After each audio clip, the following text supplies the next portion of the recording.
Sillage interdit, baisers en contrebande. La nuit a une façon d'entrer dans mon laboratoire comme si elle savait déjà la combinaison.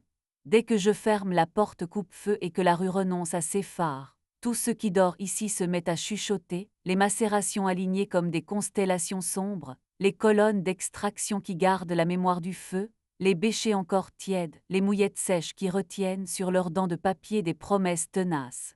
L'air n'est jamais tout à fait neutre, il y flotte un soupçon d'iris qui râpe la langue, un fil d'ambre qui se croit discret, Je m'appelle Eléa. Je compose des parfums dans un ancien atelier de corsetière près du canal, où la lumière d'hiver s'aplatit sur les vitrines et n'entre jamais sans négocier. Je parle en pourcentage et en secondes de gouttes, je respire en syllabes longues, je dors moins que la vanille, plus que la rose. Je pourrais vivre d'eau mais je bois du noir qui rend les veines éclairées. Mes jours sont simples, je cherche une note exacte, je la rate, je recommence, parfois elle vient sans effort et me regarde comme une amante vexée. J'ai des clients qui veulent. J'ai aimé Antoine sur un souffle que je n'avais pas prévu. Curateur dans une galerie qui ne s'achète pas des artistes mais des histoires, il savait se tenir dans mon laboratoire sans casser la gravité. Sa voix claire n'essayait pas de dominer les molécules, son rire avait la courtoisie de se faire discret près d'un absolu fragile. Nous nous sommes reconnus sur un accord accidentel. J'avais renversé 2 gouttes de safran sur un cuir de Russie trop sûr de lui, et tout à coup un sillage doré avait mordu la pièce de façon obscène et noble. Il venait le jeudi soir, toujours trop tard pour être raisonnable, toujours trop tôt pour que la nuit ait décidé du drame. Nous avions nos rituels, il posait sa veste sur le dossier du tabouret, je faisais semblant de vérifier un pourcentage, il se glissait derrière moi et trouvait du bout des doigts le point exact où mon dos consent. Je parlais d'aldéhydes et de moelle vanillée, il parlait d'un accrochage qui demandait des mains, je lui empruntais des minutes, il me rendait des baisers, on ne comptait pas. Sa bouche s'amusait de ma bouche comme on joue. La première alarme ne fut pas un message, ni un regard en coin, ce fut un parfum. Pas un de ceux que j'avais signés, pas un de ceux qu'Antoine portait, il se contentait d'un cèdre sec un peu salé qui savait se tenir.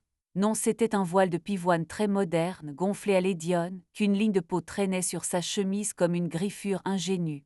J'ai posé mon nez, j'ai eu honte, puis j'ai noté sur mon carnet, pivoine lumineuse, hamac jasmin, pommelot qui croit plaire à tout le monde.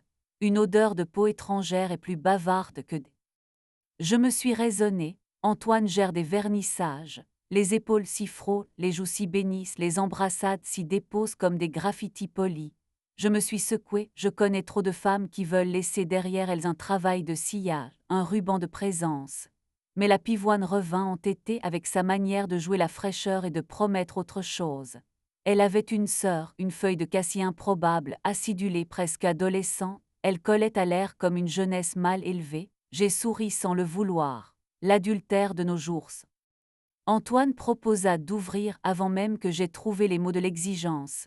Il me prit les mains entre ses paumes dites sur le marbre glacé et me parla comme on parle à une cliente. Ouvrons avec des règles et les nous d'abord, personne du milieu proche. Pas d'artiste invité point du moment. On se dit avant pas après, protection toujours, et notre lit n'est pas une scène. J'ai senti la noblesse de sa tentative, j'ai aussi entendu l'astuce du curateur. On écrit le cartel avant l'œuvre, ça rassure le commissaire. J'ai voulu. J'ai tenu ces règles comme on tient une pipette fragile, avec application et ironie. Je me suis autorisé des regards, une danse contre un torse inconnu, la promesse d'un prénom sur un verre pas fini. Je n'ai pas pris, je n'ai pas prêté. Antoine, lui, commença de mal confondre avant et après. Mes oreilles savent le son d'une bouche qui arrive dans un taxi. Mon nez connaît la fatigue de la peau quand elle a été tenue comme on tient une porte qu'on ne veut plus fermer. Et sur un flacon, j'ai trouvé un cercle de rouge à lèvres. Pas un baiser. Je n'ai pas mis de piège. Je n'ai pas besoin d'installer des poudres sur les poignets ni d'inventer des alarmes pour être la maîtresse du lieu. J'ai ma liturgie. J'ai glissé dans une armoire, une mouillette de contrôle au santal lacté que moi seul utilise, à hauteur d'un souffle. Si elle disparaissait, c'est qu'une main ignorante aurait confondu mon hôtel avec une étagère. J'ai tourné d'un quart de tour une vie de la colonne. Qui la remettrait exactement n'aurait pas seulement profité du décor, mais compris sa mécanique. Le jeudi d'après, la mouillette n'est. Ce qui m'a tenue droite, ce fut le travail. Mes matières ne se froissent pas pour une infidélité, elles exigent un corps et long. Je me suis noyée dans l'ori et sa froideur poudreuse, j'ai charnellement parlé avec un benjoin qui renifle comme un bois malade, j'ai ajouté une larme de safran à un cuir qui devenait presque tendre, j'ai tenu ma chaise comme on tient un cheval rétif et j'ai sorti, en 3 nuits, un accord Paussaline qui, quand je l'ai fait sentir à une inconnue, lui a fait fermer les yeux comme si je l'avais touché au genou. J'ai ma délivrance prit des yeux bruns et une odeur de four. Rami est entré un mardi avec ses mains capables, la peau chauffée de quelqu'un qui parle au feu. Verrier, il crée des flacons pour les maisons qui peuvent encore payer des flacons qui ont une âme, pas seulement un storytelling. On m'avait dit qu'il faisait des gorges de verre aussi sensuelles qu'une langue. Il a posé sur ma table un cylindre inachevé fragile qui gardait dans son ventre un souffle tiède. Je l'ai arrêté avant le cri, a-t-il souri. Sa voix était grave et douce comme. Nous avons parlé vers viscosité, point de recuit, patience, puis nous avons parlé peau. Il a touché mes pipettes comme on touche un instrument prêté. J'ai pris son flacon comme on prend une nuque qui consent. Un éclat s'est fiché dans mon pouce, il m'a pris la main à souffler, à retirer la pointe invisible, à garder mes doigts un peu plus longtemps que ne l'exigeait la politesse. La première fois que sa bouche a trouvé la mienne, ce fut par surprise, au-dessus du carnet noir où je scotche une mouillette d'iris. Il a goûté mon café, ne m'a pas promis le monde, il m'a offert la température. Il posait sa paume à la base de mes reins et trouvait exactement le degré où une femme cesse d'argumenter. Il ne parlait pas de règles, il regardait les lieux et s'y ajustait. Pas de lèvres au-dessus de l'alcool, il l'a deviné sans qu'on en fasse une doctrine, pas de parfum intrus dans la colonne, il l'a compris en avalant sa propre odeur quand il me serrait contre lui.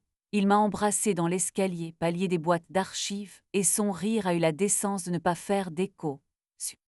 Antoine a proposé sa grande soirée, la nuit des nés, les partenaires raffolant des nuits où l'on leur raconte que leur peau est une galerie. On y maltraite le mot intimité, on y photographie des gestes qui n'ont besoin de personne. L'affiche promettait des ateliers d'initiation, des signatures en direct, un bar à essence où les gens se penchent sur les flacons comme sur une confidence. J'ai dit oui, mes matières ont droit à leur théâtre, pourvu que je garde la console des Lumières. Livia, ce n'était pas son nom, mais c'était son rôle, est arrivée dans une robe qui voulait être facile.